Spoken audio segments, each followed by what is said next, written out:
If you're struggling with burnout, then you need to understand that you are not a particular subset of actions. It's true that in most of your life, you will be judged according to your actions. People will look at what you do and your results to assess you.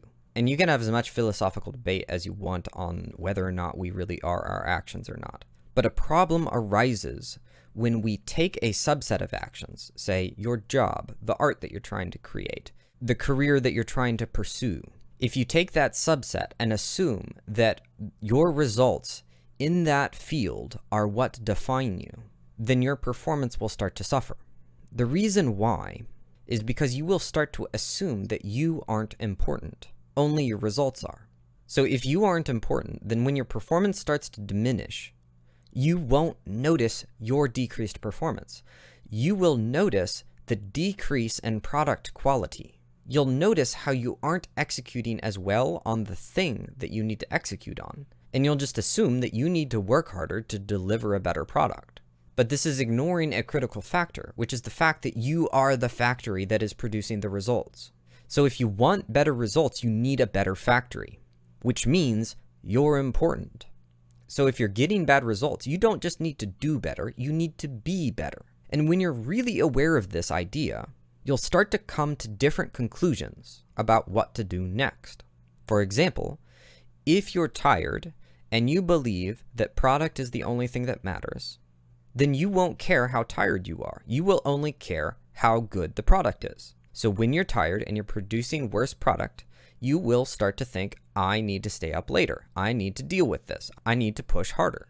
But if you realize that you are the factory that is creating the results that you're getting, then you will come to the obvious conclusion that you need to rest. So a lot of burnout comes from lack of self-worth. We think that we aren't important. We don't value ourselves. And therefore our mind under-indexes for what is required to take care of us.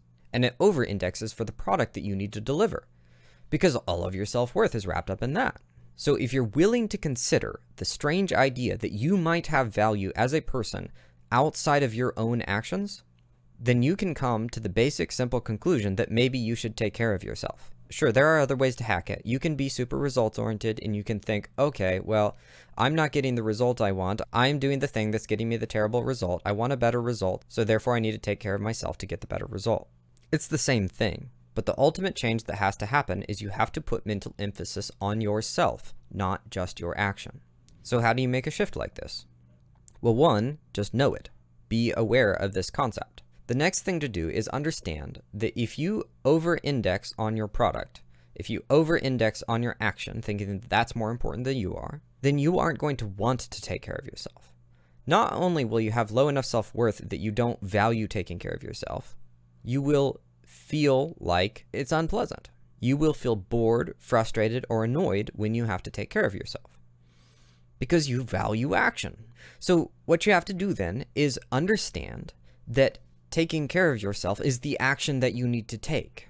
You have to shift yourself from the mindset of slowing down is the reward to slowing down is the job, because you want to do your job.